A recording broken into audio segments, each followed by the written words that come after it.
I want to turn this block of aluminum into an iPhone.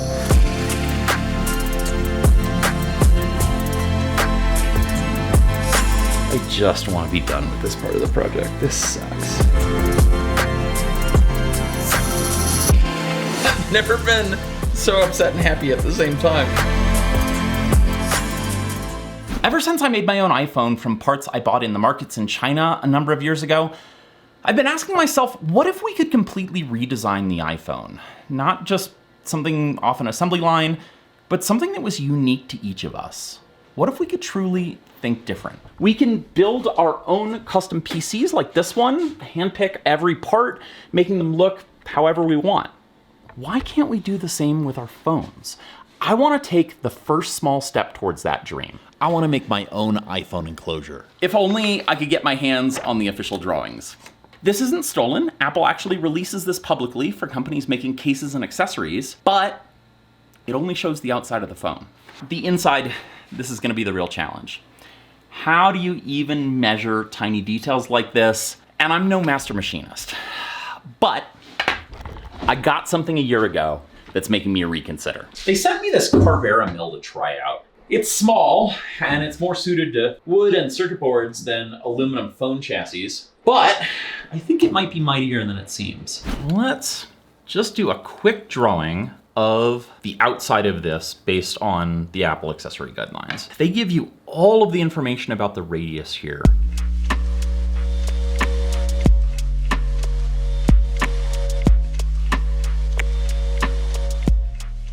So now I have to tell the tool how to carve this out. I just want to see a couple things. Can we cut this at all? What kind of surface finishes do we get? Can it do these thin walls on the shell? Oh, it's only 1 millimeter. Let's create a quick sketch here. Okay, so that I think is like the minimum viable iPhone shell just for testing this on the mill. This gives us a tool pad that this is gonna go around. And I think the goal is gonna be to have it leave all the stuff in the middle, but I'll at least get the edges and the outside walls so that I can get a sense of whether this is even possible.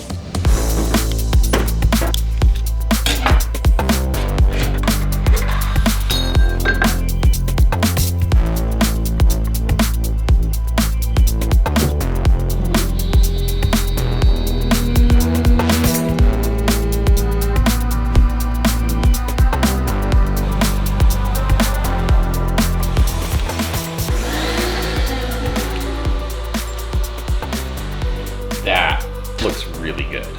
It's not perfect, but man, that is not a bad first attempt. I really like how this is looking. There are some marks here where the tool was going in and out, and I think I know how to fix that. Looking at the inside here, it's not bad. This is gonna work. I wanna do another one of these and fix all of the errors that I had. Once I figure out how to carve this out, is how do I flip it over and do the backside? I'm gonna try and build a vacuum fixture that is the exact size and shape of it that it can sit in and then suck it down with a vacuum pump.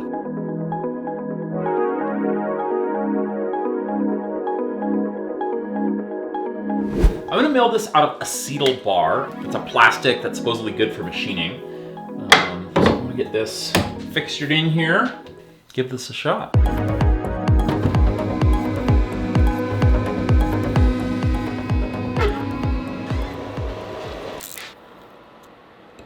It's gonna go this way. Oh, that's really good. Moves around a little bit. I'm gonna make another version that's a little bit of a tighter fit, so I'm sure that the aluminum doesn't move around at all, and I know exactly where it is. Right. It's tight. Oh, that fits. So I gotta put a hole in it now for the vacuum port. I'll be back. Put that hole in there. All right. Yep, it's holding a vacuum.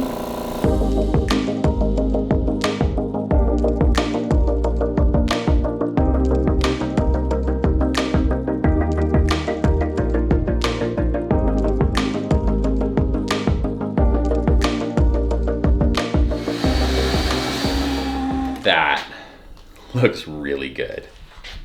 The thin walls are totally doable. I wasn't sure about that. Could get a better surface finish. They look very, very similar. This is gonna work.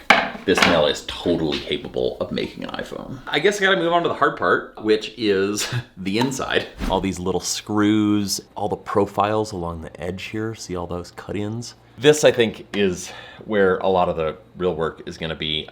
There are no drawings. I guess I'm gonna have to measure them myself. This is not the best. There's some things that aren't lining up. What if I take a picture of this? It's lined up, but it's not lined up because I'm not totally perpendicular. What if I used a flatbed scanner and just put this like face down on the scanner? I think it's time to go to the store.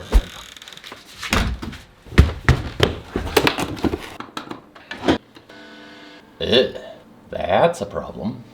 The only things that are sharp are things actually touching the glass. Yeah, let's try a high-res scan. Okay, we got high resolution. Those edges look great, and this is totally useless. So anything that touches the glass is perfectly in focus. What if I stick a shell like this, a housing, in the mill, and mill it down layer by layer, and then stick this back on the scanner, scan it, and I get essentially a bunch of slices of this thing at different heights. I have a sacrificial back to use here that's all busted up.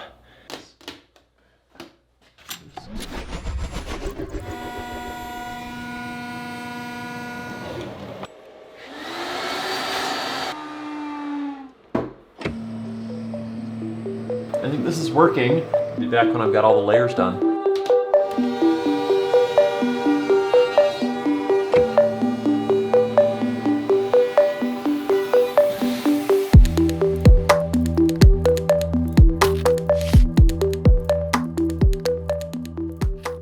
So it took me longer than I would like to admit, but I finally have all of these different layer images aligned with each other. So you can see I've got the layers labeled by their heights. So I know at a given height what the architecture of the case is. And I'm gonna use this to draw all of the internals. I think this is gonna be a lot of work.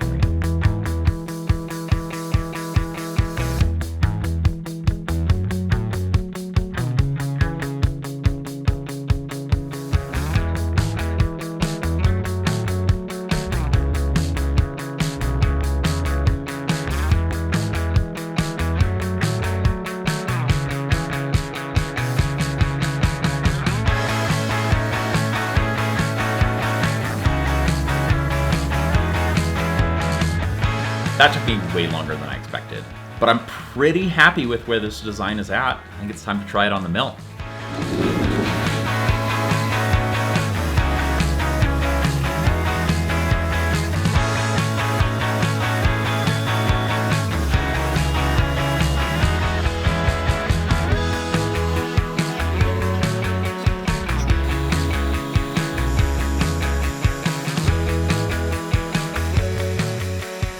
Oh, that looks really good. Oh, I'm excited. So I think the next thing I need to do is figure out all of these little screw mounts on the inside. I think this back plate here is actually spot welded on here, and then they've spot welded on all of the individual screw mounts. I can't find these threaded inserts anywhere. The other option is to use the world's tiniest tap, like a drill bit that cuts the threads into a pre-drilled hole. What I want to do is just do a test on a test chunk of aluminum. All right. I gotta put a set screw in the side of this. All right, I think I got it. I'm gonna put this in the hole that I want to tap, and then I'm gonna have the CNC mill hold this, and then it will be perfectly positioned, and then I can spin this by hand very, very carefully. Oh my God. It totally works. Dude! Oh, that's awesome. I love it when a plan comes together.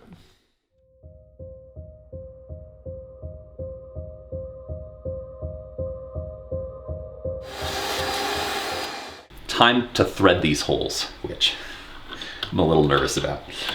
You might be asking, why am I using the CNC mill to do a manual tap? And the reason is I'm using this spring-loaded thing here to hold the tap perfectly vertical over the hole so I don't break it by snapping it off. Super happy with the way all these internals have come out. I'm dying to see if all the parts fit, so let's go upstairs. Oh, look at that! Perfect fit. Are these screws in the right place? Perfect fit. Battery goes here. Flash. Back cameras. Oh, those fit like a glove. This is starting to feel like a real phone. It's starting to look like a real phone. I am so excited. Okay, so, I'd been ignoring these for a while. There are some undercuts here and here and up here. In this particular case, this cover that holds the back camera in slides into these slots. And that's what holds down this side, and this side is held by screws. I gotta figure out how to machine these. The problem is, you can't get to that from above with the CNC mill because it's an underhang. I guess I could put this at an angle and try and come in this way. But I think there are some specialty bits out there, sort of like a disc on the end of a shaft, so that you can come in this way and then come in from the side and carve that out.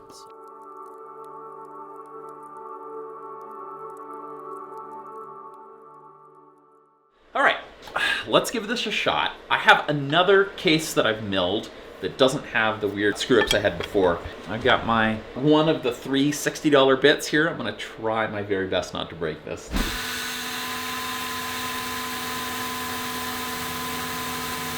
That went way better than I could have possibly hoped for. This is the thing I was really worried about, and it's going really well. Next, I need to mill these side holes.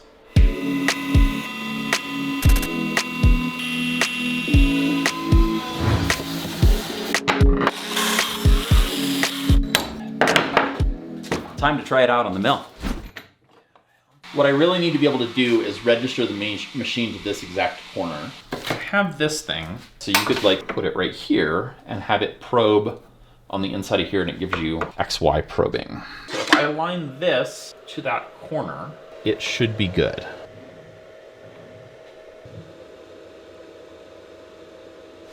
Here goes nothing.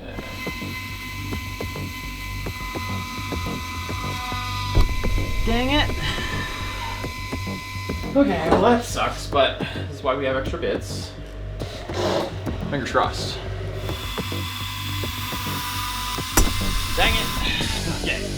I didn't do strategy. I think what I might do is lower the speed even more. Okay. Add this to my pile of dead bodies here.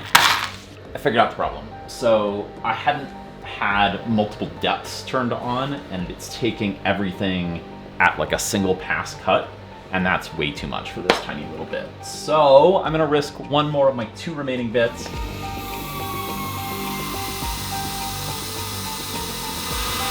we go. Oh, that was the problem. I was cutting too deep.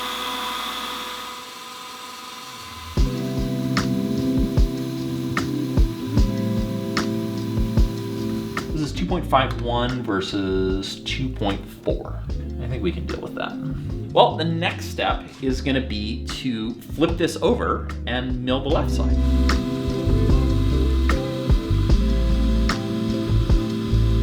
This looks great. I think the next step here is to do the bottom.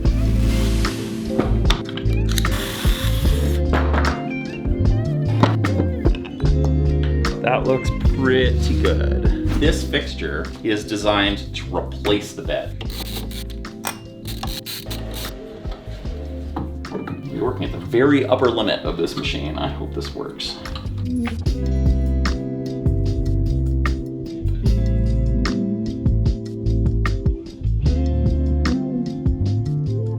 Oh, that looks really good. And the inside looks good. Got all the outside holes done. So the last thing we need is all of these inside screw holes all along here. I'm thinking maybe holding it at an angle, having it come in this way. I just pulled up SketchUp here. It's gonna be like this, and the head's gonna be coming in like this. A cutout here for the phone. We need some braces to hold this at the right angle. Down here, like a base plate. Let me cab that up for real with like actual dimensions and things.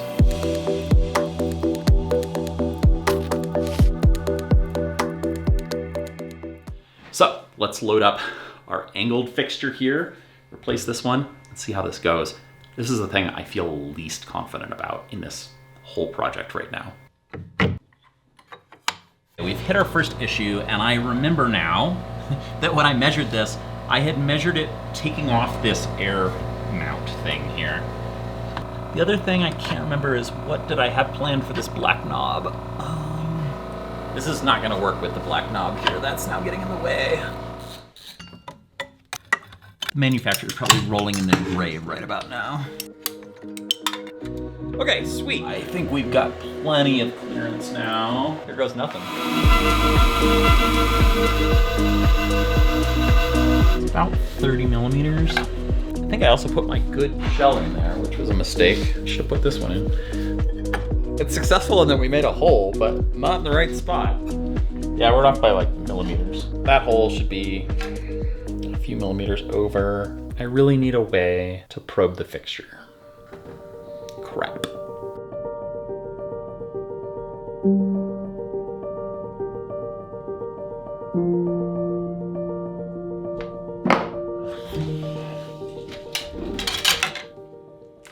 Here's my problem. I need to know precisely where the phone is relative to the rest of the CNC mill. What we did before, which really worked, was this XYZ probe thing, but it was when the fixtures were all right angles and vertical. If I can put this here and know that it's more or less parallel to the bottom, then I'll be in pretty good shape. Okay, so here's another tricky thing. Because I'm milling one side and then flipping it and milling the other side, I really want to be able to do it on one of these corners and not the back corners. But it needs to be a right angle for this to catch. I have milled a new version of this.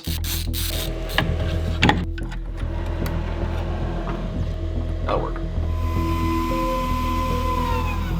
What we might be hitting is that the machine just physically can't go any lower. I think I'm done for today. Gotta get a longer bit. This is just agonizing. Okay, I got our long reach mills here. This is $300 worth of mills with next day shipping. That'll work!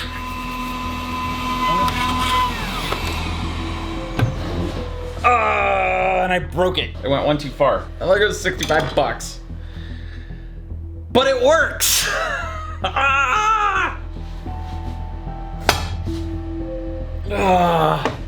Well, that's this project in a nutshell. Jeez.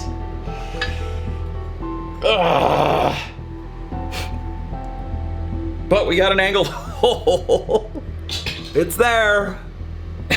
I've never been so upset and happy at the same time. Okay, I'm gonna try milling the other side. Moving very, very slowly, which is good.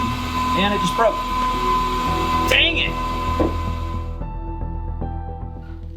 All right, got 2 more end mill bits. I'm gonna run this as slow as pretty much humanly possible with a very high RPM.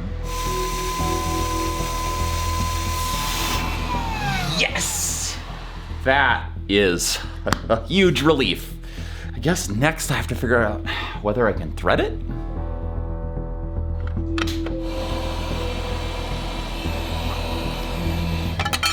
It's getting caught in weird ways in here that makes me think it is not perfectly round. I have switched the way I want to do the threaded holes because they're just not working out the way I wanted them to. I'm actually going to drill holes for threaded inserts. That looks great! Yeah, I'm pretty pleased. I can declare victory on this particular setup. So there need to be pockets where these holes are here for the speakers. I cut through the bottom, so something's messed up, but those pockets look really good.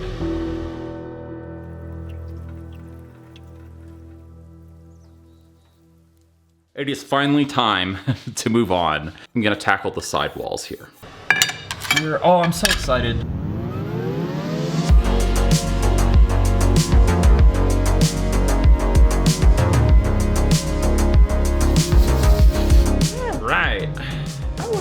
pretty good.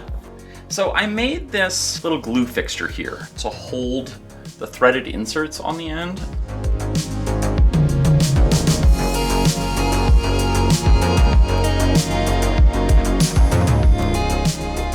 I like the way that looks. I want to put a logo here.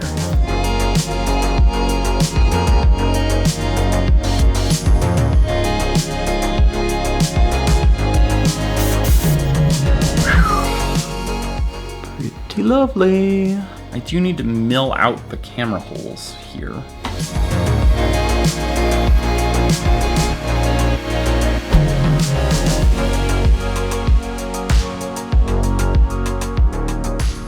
So the buttons are integrated with a charging coil on this, but because I have made an all aluminum back, the charging coils might work. I think I can just remove the wireless charging coil. Okay.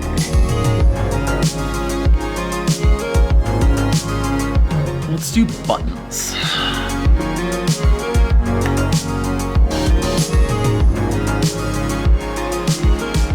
That's pretty clicky.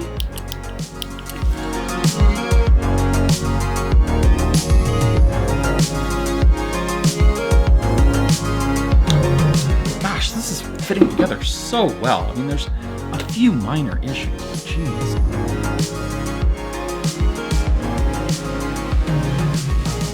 I need to mill the little plastic window that goes over the 5G antenna slot. I'm tired.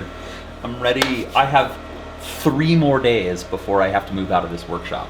No more unexpected problems.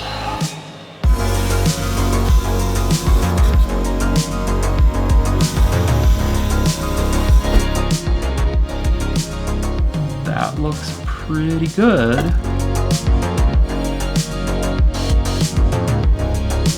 Boy, that is looking nice. I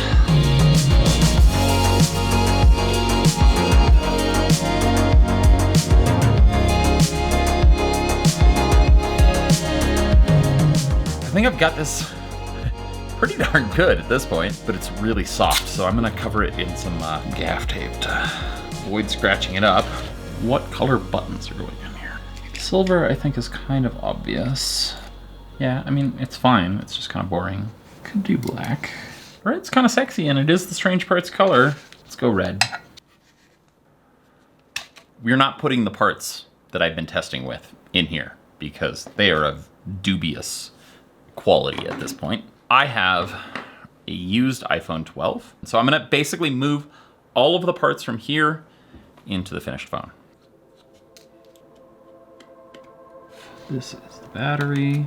There, now the screen can move out of the way. And now, we're ready to disassemble the rest of the phone.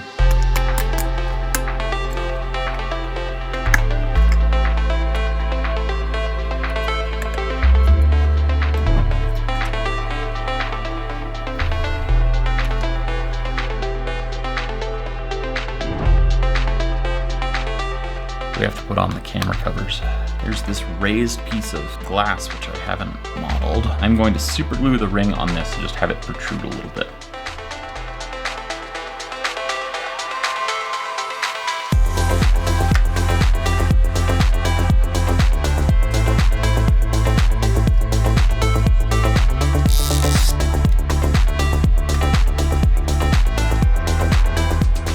With all the parts in, moment of truth.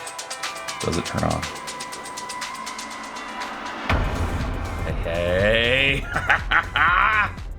It turns on. There we go. Look at that. It is indeed 1:41 in the morning. I have one more day before I have to move out. That is pretty satisfying. Amazingly, it seems to be on the Wi-Fi, which I didn't think this was going to get any reception. I'm going to have to put a SIM card in it. But so because it doesn't have the antenna lines, it's one solid piece of metal, I thought none of the wireless stuff was going to work. But believe it or not, it loads Google. That's been a long time in the making. It's been pretty close to a year since I started this project. Probably 11 months. There you go. Finished phone. And with that, I'm gonna call it a night.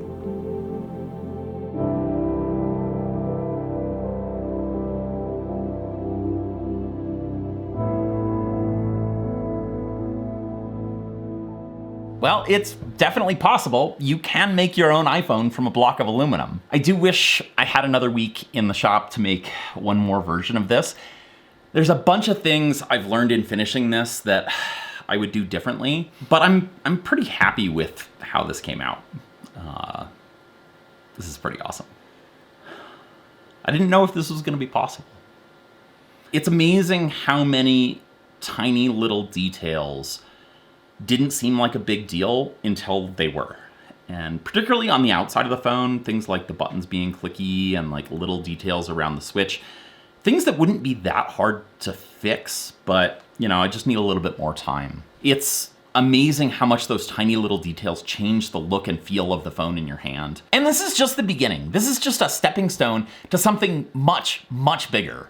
It's a first step towards a world where anybody can make their own phone and customize it however they like. And now that I have a basic design with all the right dimensions and the screws in all the right places, I can start modifying things.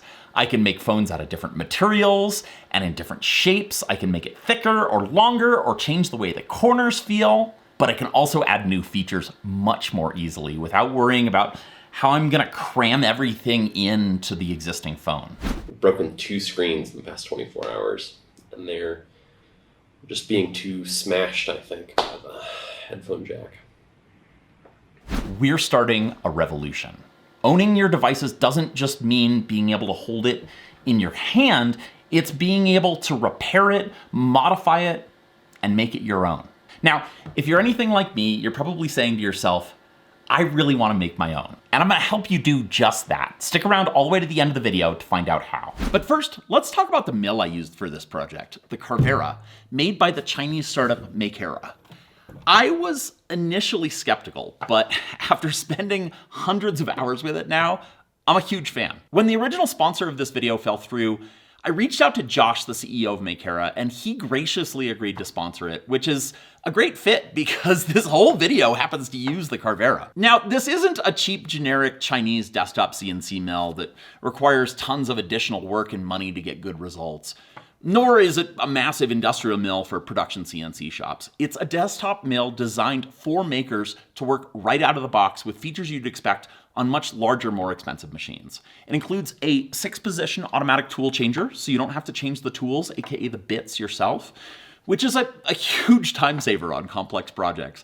I used 21 different tools in the final version of the iPhone shell. Now, the wireless Z-height probe here charges wirelessly and communicates via Bluetooth automatically. This is crucial for making circuit boards, adjusting for the uneven PCB material, similar to how 3D printers do bed leveling. Other features include the integrated dust collection, a 5-watt diode laser for engraving, and an optional 4th axis module.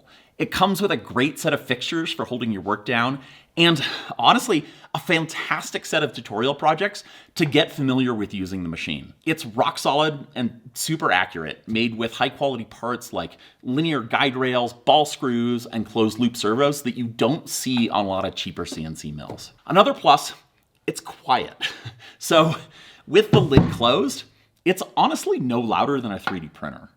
I'd be pretty comfortable running this in an apartment. It handles wood, plastic, carbon fiber, circuit boards, even aluminum as you saw. As long as you're patient, it won't hog out material like a giant industrial mill, but it definitely gets the job done. You can also make 2-layer circuit boards, complete with solder mask, silk screen, and vias, all using just the machine.